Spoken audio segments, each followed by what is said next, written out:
नमस्कार दोस्तों, उषा की आवाज चैनल में आप सभी का स्वागत है। हमारी आज की कहानी है फुस। सब यही कह रहे थे कि उन्हें मोक्ष मिल गया। दिल किया उसे ही हिलाकर पूछूं कि सुनो, क्या तुम्हें सच में मोक्ष मिल गया? इन्हीं विचारों के साथ उसके करीब ही खड़ा था कि लगा जैसे उसका दिल बोल उठा। बिना तृप्त हुए क्या मोक्ष मिलना संभव है? उसकी सुर्ख मांग पर नजर गई। मांग की लाली में छुपा रंग या तो वह जानती थी या मुझे पता था। तभी बड़े भैया की दबंग आवाज बोझिल वातावरण में गूंज उठी। टिकली ले आओ टिल्लू, सूरज छिपने को है। जिन्हें आना था सब आ चुके, जो नहीं आए उनका इंतजार नहीं होगा। जानता था भैया की बात के आगे कोई नहीं बोलेगा। मैं भी नहीं बोल पाऊंगा। अगर बोल पाता तो आज से 7 बरस पहले ही बोला होता। दिल खुद को ही धिक्कार उठा। बुज़दिल कहीं के। मुझे फिर उसकी बुझी सी हंसी सुनाई दी। कहीं के क्या, यहीं के, इस हवेली के। दिल किया चीख कर कह दूं, ठीक है, इसी हवेली का हूं, पर तुमने भी तो मुझे हिम्मत देने की बजाय हर वक्त मेरे कमजोर व्यक्तित्व की धज्जियां ही उड़ाई।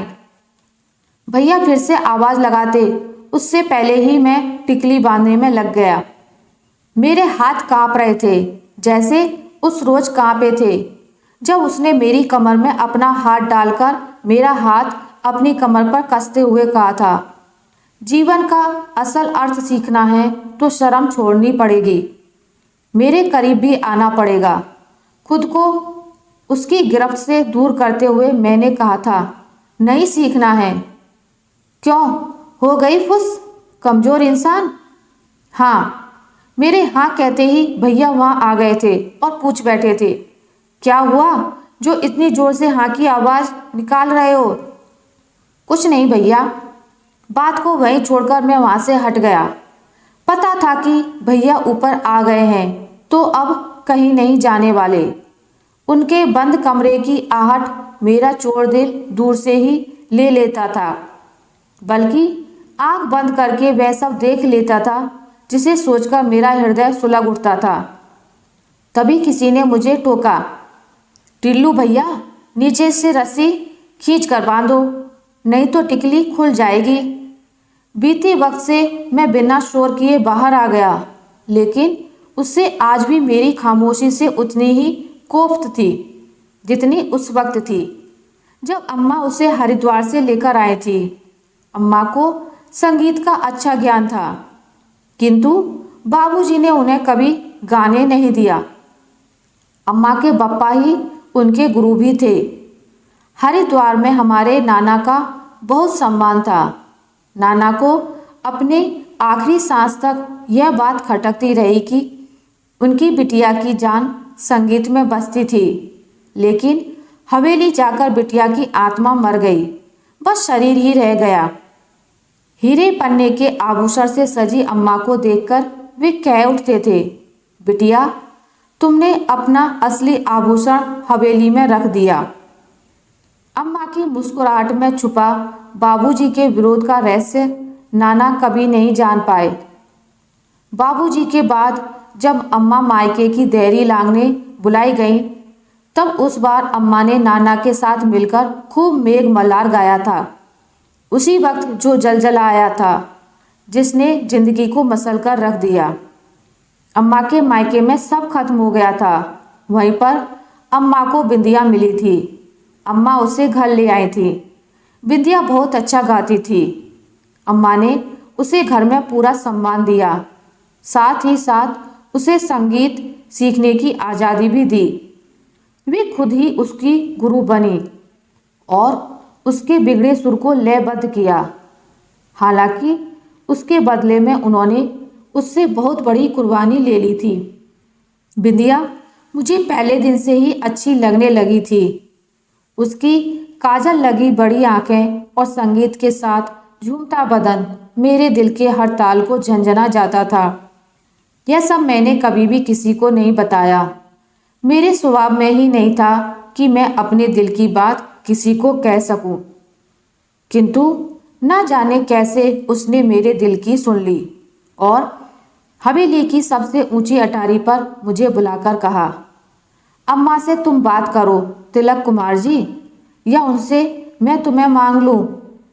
पहली बार किसी ने मुझे मेरे पूरे नाम से पुकारा था, नहीं तो यह नाम बस मेरे सर्टिफिकेट में ही सुशोभित है, बाकी सब तो टिल्लू भैया ही पुकारते हैं। तभी बड़े भैया की आवाज़ मेरे कानों से टकराई और मैं उसे छोड़कर नीचे चला आया। भैया के कड़क स्वभाव से सभी डरते थे, मैं तो बहुत ही डरता था, शायद अम्मा भी डरती थी। बाबूजी के बाद से भैया ही सब राजकाज देते थे। एक रोज अम्मा और भैया में कोई गुप्त मंत्रणा हुई। उसके बाद शादी के नाम से ही भड़क जाने वाले भैया की शादी की खबर फैल गई। गांव में हवेली की बहुत वाहवाही हुई कि अम्मा ने अनाथ बेसहारा को अपने घर में शरण दी, फिर अपनी बहू बनाकर इज्जत बख्शी। यह सब सुनकर मेरे भीतर का पुरुष बौखला उठा। बड़े भैया से डर लगता था, किंतु अम्मा से तो अपने दिल की बात कह ही सकता था। अम्मा से जाकर पूछा, अम्मा बिंदिया का ब्याह भैया से क्यों कर रही हो? वह तो उनसे बहुत छोटी है। मेरी बात सुनकर हरदम पंचम सुर में बोलने वाली अम्मा ने अपना सुर बदलते हुए कहा, टिल्लू, हवेली और बड़े भैया की इज्जत का ख्याल रखते हुए जो हवेली के लिए जरूरी था, हम वही कर रहे हैं। अम्मा के रूखे जवाब के साथ ही वहाँ भैया भी आ गए। उन दोनों के रुतबे के आगे मेरा प्यार ढंग से सिसक भी नहीं पाया। मेरा दबा हुआ व्यक्तित्व मुझ पर हावी हो गया। मैं अपना सब कुछ लुटाकर वहाँ से चला आया। उसी शाम बिंदिया ने मुझसे कहा, तिलक जी, अम्मा ने मुझसे गुरु दक्षिणा मांग ली है, मैं उन्हें इनकार नहीं कर सकती। यदि आप चाहो तो हवेली के माथे पर तिलक और बिंदिया एक साथ लगा सकते हो। उसकी बात सुनकर मैं भी दोबारा अम्मा से बिंदिया के लिए कुछ कह पाने का साहस न बटोर सका और बिंदिया बड़े भैया की हो गई। अपने ब्याह से पहले घर के कोने में बेला रोपते वक्त उसने कहा भी था, तिलक कुमार जी, आप थोड़ी सी हिम्मत दिखाइए, मैं आपके साथ हूँ। हमारे प्यार की खुशबू हवेली के पूरे आंगन में इसी बेला सी फैल जाएगी। तभी बेला की तीखी सुगंध ने मेरी तंद्रा भंग की। मैं विचारों के गलियारों से खुद को वापस खींच लाया। बेला की सफ़ेद चादर बिंदिया के लिए आ चुकी थी। बिंदिया को सुहागिन के जोड़े में सजा दिया गया था। उसका रूप इस वक्त भी इतना दमक रहा था कि मेरा दिल किया मैं उससे जाकर लिपट जाऊं और कहूं, बिंदिया और तिलक का साथ ही सुहाना लगता है, मुझे भी अपने साथ ले चलो। तभी लगा जैसे वह चिर निंद्रा में होने के बावजूद कुछ गुनगुना रही है, ठीक वैसे ही जैसे विवाह के हफ्ते भर बाद भीगी पलकें लिए वह छत पर कोई गीत गा रही थी। मुझे देखकर बोली थी, तिलक कुमार जी, मैं कभी पूर्ण नहीं हो पाऊंगी। आपके भैया का व्यक्तित्व रौबीला होते हुए भी पुरुषत्व से विहीन है। यही कारण है कि अम्मा ने गुरु दक्षिणा में अपने नपुंसक बेटे के लिए मेरी बलि ली। दिल किया अम्मा और भैया पर चीखूं और पूछूं कि उन्होंने ऐसा क्यों किया। अम्मा के शब्द कान में शीशे की तरह पिघलने लगे। जो हवेली और भैया के लिए ठीक है, हमने वही किया है। अम्मा का संगीत बाबूजी की वजह से मौन हो गया और बिंदिया की आवाज़ अम्मा ने गुरु दक्षिणा में ले ली थी। उसके बाद बिंदिया ने कभी गाना नहीं गाया, ना ही किसी से कुछ कहा। उसे देखकर कोई नहीं कह सकता था कि वह दुखी है। बस जब भी मौका मिलता मुझ पर जहर बुझे तीर चलाने से कभी पीछे नहीं रहती। अक्सर वह मुझे देखते ही मेरे कमज़ोर व्यक्तित्व का मजाक बनाते हुए फुस कहकर ठहाका लगाती। मैं डर जाता कि कहीं मैं रिश्तों की मर्यादा न भूल जाऊं। मेरा डर मुझ पर इतना हावी होने लगा कि घर में रहते हुए भी उससे बहुत दूरी बना ली थी। कोई नहीं जानता कि यह कैसे हुआ था। जिस दिन मैंने सेहरा पहना उसी दिन उसके कमरे में आग लग गई थी। वह आधे से ज़्यादा जल गई थी। पूरे 15 दिन वह बिस्तर पर तड़प रही थी। आज अपने कष्टों से मुक्त होकर अनंत धाम चली गई।